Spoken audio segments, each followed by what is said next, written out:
Nakakamangha talaga ang makakita ng ganitong tanawin. Dati, sa TV o sinehan ko lang nakikita ang ganitong kagandang lugar. Pero ngayon, nasilaya ko na siya ng personal.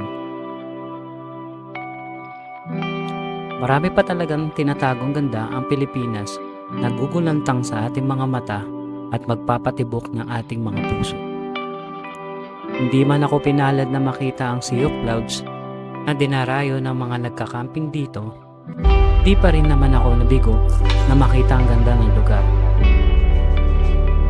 Kaya tara, samahan niyo ako mga katres sa isa na namang moto camping adventure dito sa Tanay Rizal at ma-experience ang mag-overnight camping sa Tarasa, Gulod.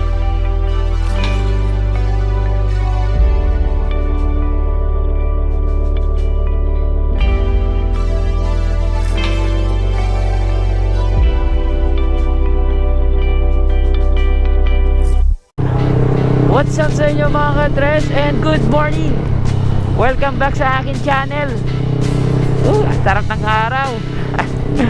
Time check tayo, 9 AM. Late na tayo, no? Kasi masyadong traffic dun sa LRT. Ewan ko ba kung bakit sobrang traffic.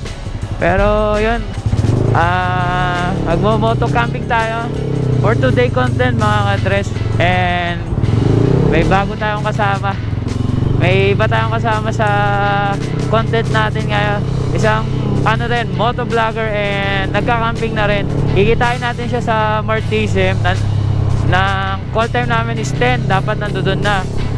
Pero tingin ko baka malita ko kasi tingnan nyo mga katres, sobrang traffic. Pero okay lang ha, paspasin natin to pag nakalagpas na tayo dito. Kasi pag nakapasok na tayo sa Marilake, sure bull na yun, malawag na. Kaya yun, samahan nyo ako mga katres sa ating last moto camping this year. Ito na yung last moto camping natin this year kasi ayun na, mag New Year na. So sulitin na natin to mga katres. Kaya maganda rin na yung napili naming event, place is yun, maganda. Yung Tarasa Gulod, no? Doon tayo magka-camping mga katres kasi sabi niya maganda daw yung Sea of Clouds dun sa Gulod. Saka yung di ako napanood yung vlog ni Geraldo Lacuachero, di ba, yung nagtara sa Gulod. Grabe yung dinaanan niya kaya medyo na-excite ako dun sa trail. Sana hindi lang sobrang basa kasi may mga nakikita akong mga vlog na iniiwan talaga nila yung mga motor nila kasi yun nga yung putik, ang lalim ng putik. Kaya yun, hindi naman umulan kagabi, no? Kaya tingin ko mukhang magiging maganda yung morning natin, papanik. So yun mga katres, samahan nyo ako sa another moto camping. Let's go sa Tanay. Dadaan na naman tayo Marilake. Bankingan to the max.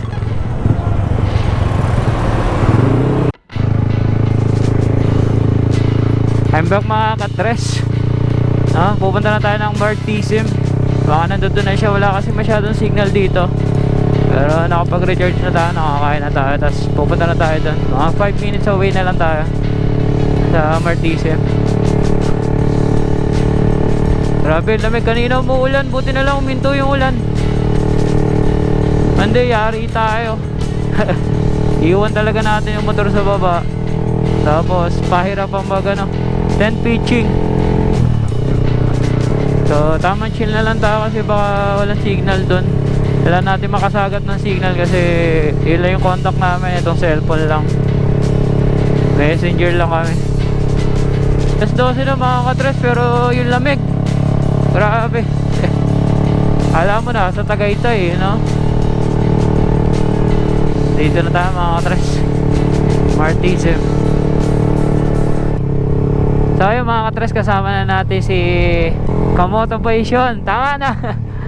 So yung mga kasama natin sa moto camping natin, ayan yung naka NMAX na yan. Papunta na kami ng Gulod.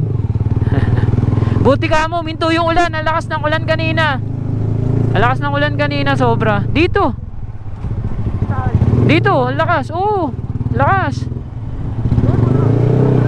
Kaya nga sabi ko sana uminto tayo na mahirapan tayo sa trail. Kasi mahirap yung ano, yung trail natin mga ka-dress pag sobrang basa. Lalo na pag sobrang putik niya. Grabe. So mga ka-dress, pag pupunta kayo dito sa ano, sa Gulod, kailangan nyo magpa-reserve, no? Kasi ano, parang konti lang yung taong ina-accept nila kasi maliit lang yun. Yung campsite, yung pagte-tent pitching mo. Kasi gitna siya ng bundok na mataas.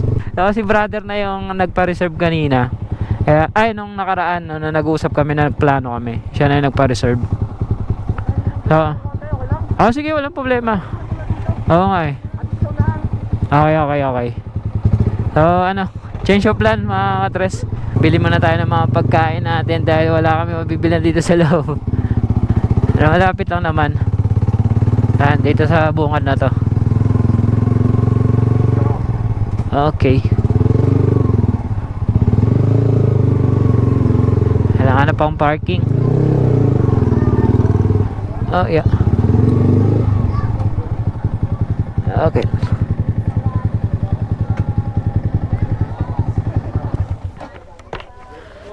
Si Brother Kamotivation, no? Siya yung makasama natin sa camping dito sa Tanay. Late tayo, late. Alas 2 eh. Alas 2 pa. Okay lang yung aga ng ano natin. Kasi mamamalengke pa tayo eh. Okay mga ka-tres, mamamalengke lang kami. Tapos pupunta na tayo dun sa campsite. So ayun mga ka-tres, nakabili na kami ng mga lulutuin namin para dun sa campsite. Tapos ito, didiretso na tayo dun sa Gulod. Good luck sa atin, maambon na naman mga ka-tres. Basa na yung daan na ito sigurado. Walang tayo mahirapan. Pero try namin kung kaya kakayanin. Kung sobrang lambot, baka hindi na. Okay.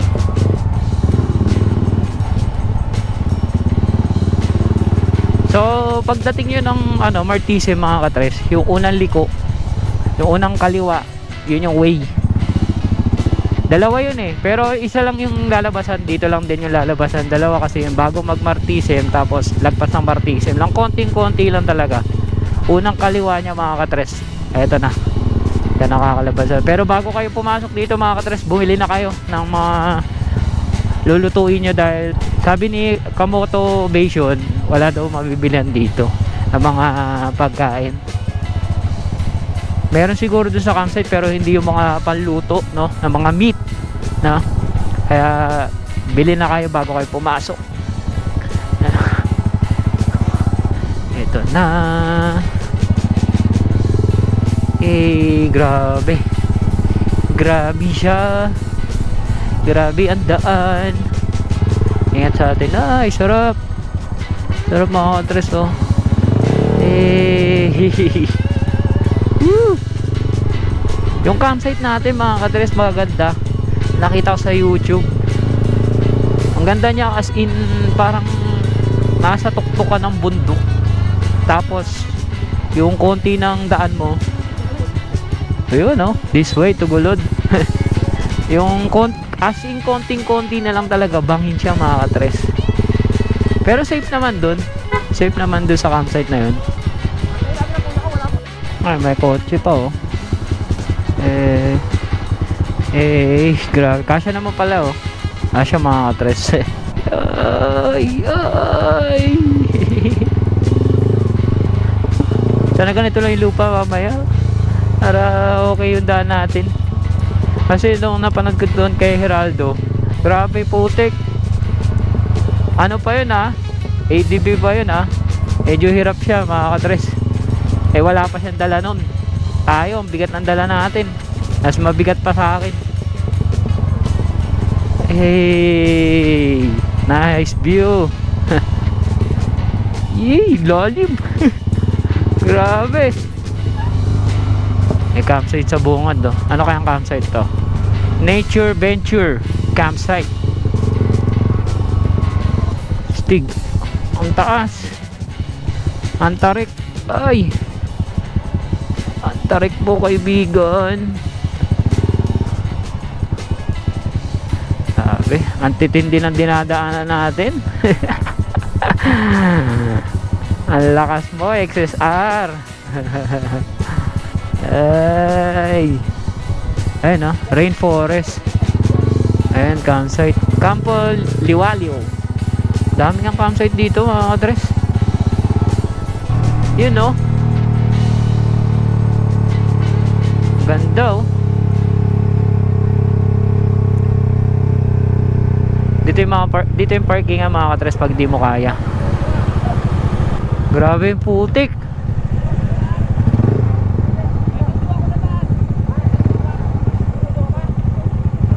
Grabe yung putik mga kadres oh.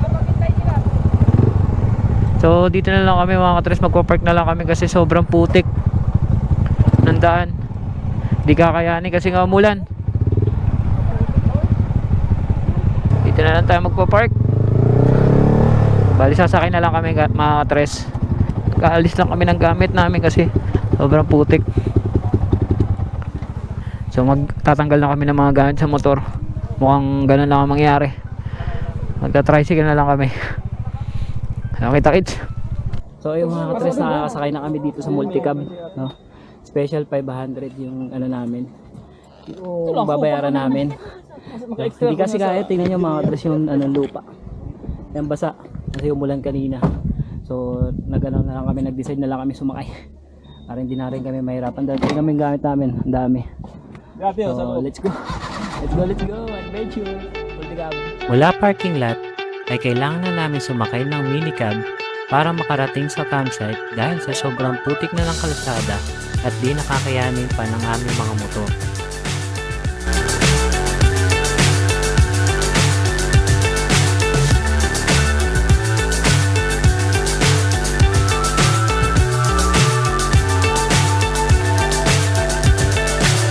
So high I'm hypnotized. What's up is down, what's left is right. Chasing stars and holding you. I can't see the end, but we'll see it through.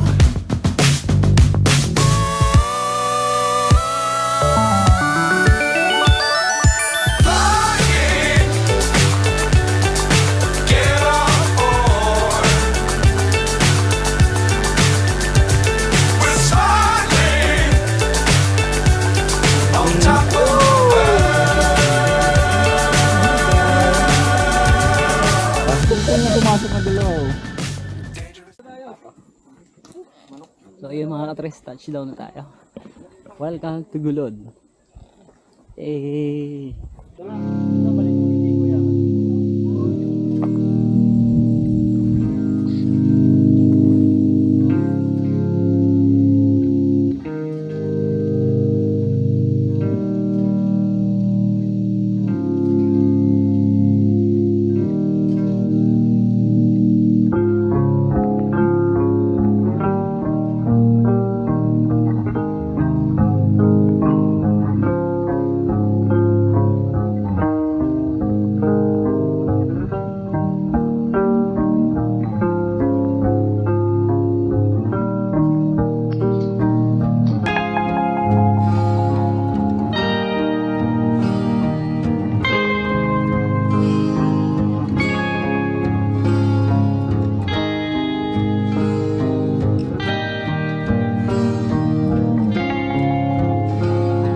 Grabe, di kaya ng motor mga katres kasi umulan kanina, di ba?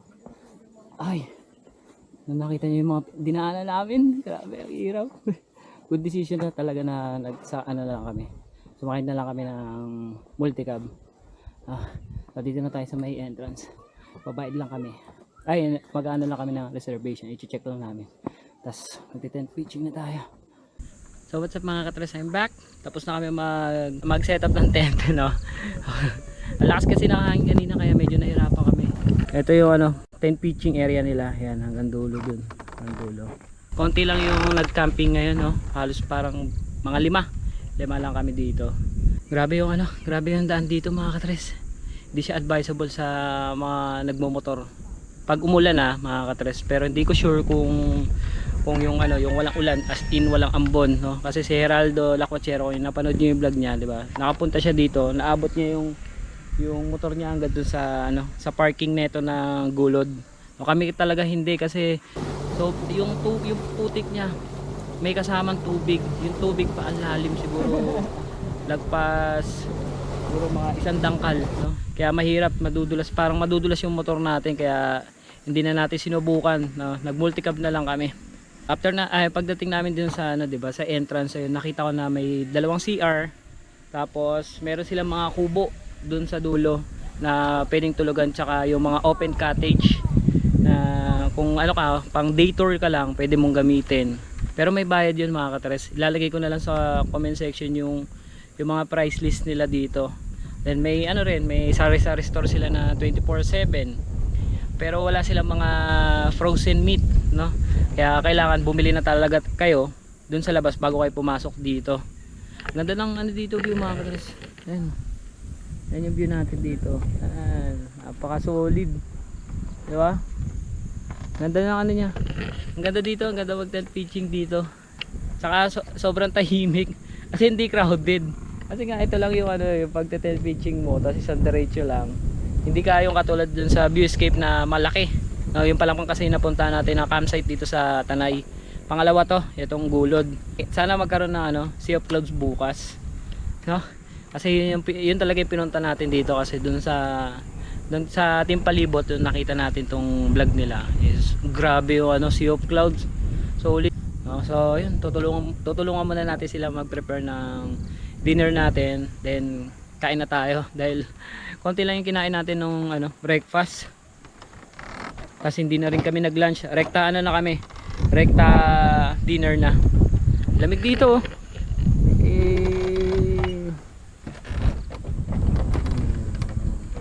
O tara, punta na natin sila.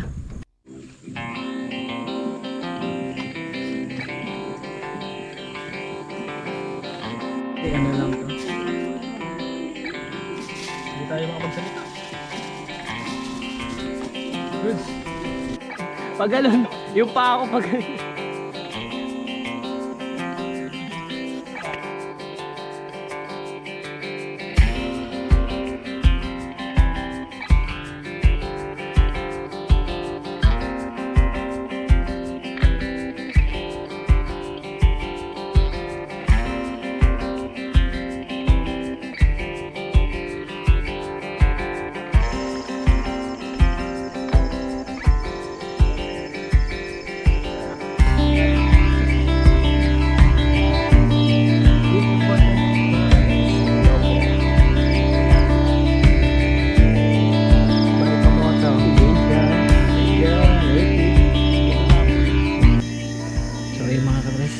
Kain na tayo, no? Ito na yung dinner na namin. Tapos na.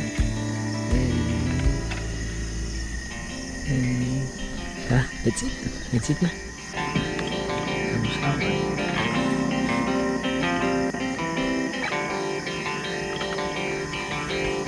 Sige, kami mo na. Kami na namin. Kami na namin ito. Dadali mo. Mamaya mahulog mo yung bahat. Joke lang. Joke lang.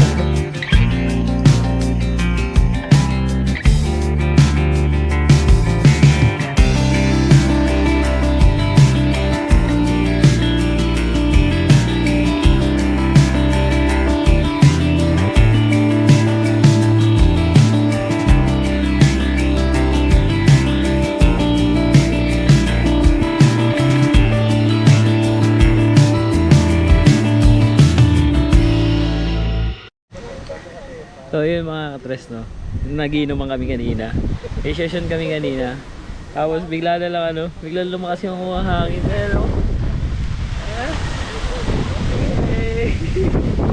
atibayan kami ng tent.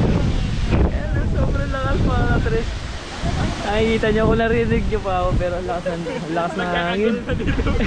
Medyo nagkakagulo na kami dito sa part na to, kasi yung walang cover dito sa part na to. At in-open na siya. Wala naman mandok. Sana kakayanin ng tent natin pero sinecure ko na siya. Sinecure ko na yung tent natin eh. Tinali ko na siya. Kaso nga lang, problema natin, baka mamaya mabali yung mga pin na, ay yung mga ano natin. Yung pole. No? Kaya patiwayan kami. Eh, hindi pa kami tapos oh. Ano session pa kami. Time check tayo mga almost 10 na. Magte-10 na. 10:05? 10:05 na. Lakas! Ayan, kaya mo yan.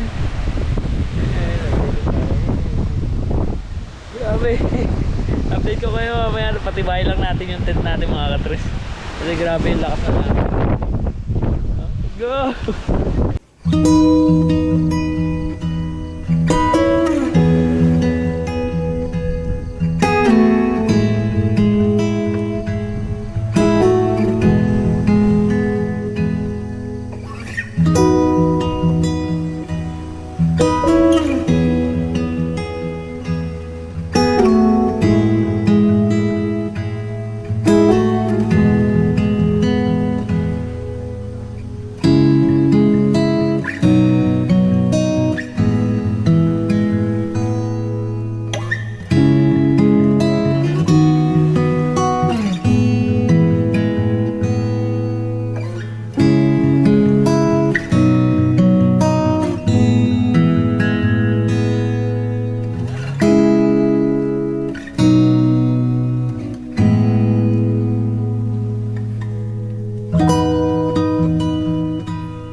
Morning sa inyo mga katres. Ayan, I'm back. No, hindi na ako masyado nakapag-video kagabi dahil nga dun sa nangyari kagabi na sobrang lakas ng hangin, halos tinatangay yung mga ibang tent. So inasikaso namin sila, tinulungan namin yung ibang tent na patibayin kasi yung ibang tent na yung nakalatag dun is yung mga ordinary tent. Kaya medyo nahihirapan sila dun sa hangin. Kaya tinulungan namin yung iba, kararating lang, nagsisetup pa lang ng tent. Kaya sa sobrang lakas ng hangin mahirap mag-setup ng tent eh. Kaya yun, tinulungan namin sila. Tapos siguro mga anong oras na tapos yung lakas ng hangin, mga umabot ata ng 1. Hindi ako sure kung anong oras yun dahil wala akong dalang relo. Yan na. Tapos sad to say mga katres, no, wala tayong nakitang sea of cloud kasi yun yung hangin. Ayun, no. Hindi nagkukumpul-kumpul yung yung ulap dahil sa sobrang lakas daw ng hangin. Pag December daw kasi dito hindi maganda kasi yung amihan niya. Yung amihan, yun yung nagtataboy ng hangin dito. Mas maganda daw pumunta dito October. Yun, mga ganun. September, October, yun, magandang pumunta dito. Solid. Pero okay lang. Grabe mga katres, ang lamig dito. Hinihiram ako pagising ko na alas 5 kasi nagtry akong gumising ng 5 kasi madalas talaga 5 ang mga sea of cloud, di ba? Pagising ko ng 5 madilim tapos halos walang ulap na. Tapos pag gising ulit ako ng 6, ayun pa rin wala. Ito 7 na, wala pa rin talaga siya. Ayan lang. Ito lang makikita mo pero napakaganda mga katres. Ayan. So, tulungan lang natin sila mag-prepare ng breakfast dahil anong oras na? 7 na. Magsa 7:15 para maaga-aga din tayo pack up, no? So kita-kits mga katres and good morning sa inyo ulit. Let's go. Maliit eh. Yangat mo kaya bro. Yangat pa lang. Yan. Para din na predict talaga yung weather pag nasa bansa.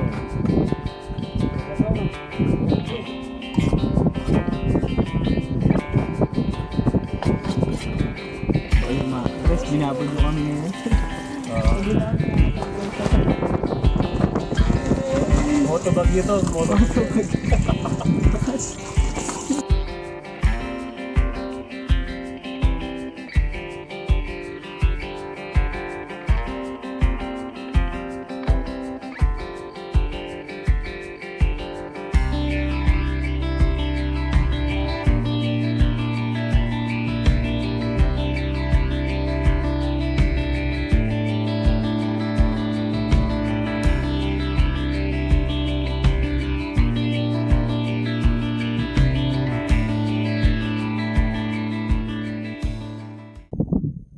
What's up mga katres, I'm back.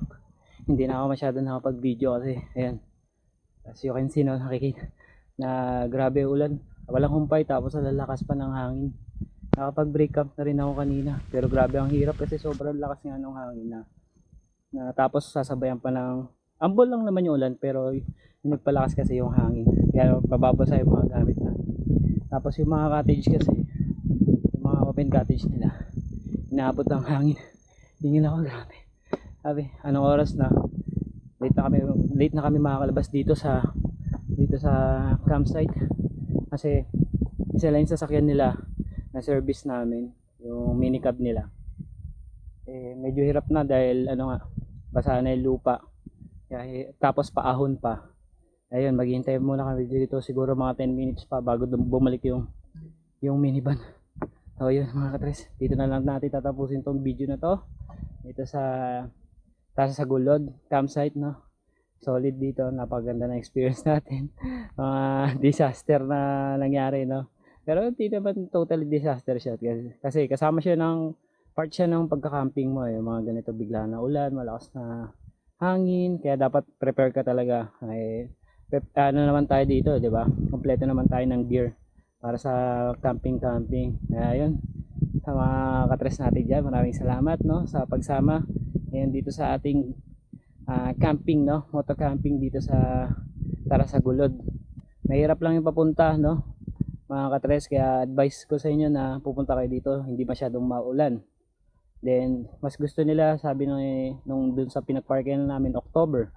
No, yung price list nila mga katres, ilalagay ko na lang dito sa comment section para hindi na kayo magtanong kung magkano ba, hahanapin nyo pa sa ibang vlog. No, so yung mga katres, thank you and ingat sa mga pauwi sa atin galing sa mga gala-gala natin, and sa mga hindi pa nakapag-subscribe, subscribe na and hit the like button, no. Woo! Nice view. Bye, tara sa Gulod. Kita-kits tayo next week mga katres. Peace out na tayo. Bye bye.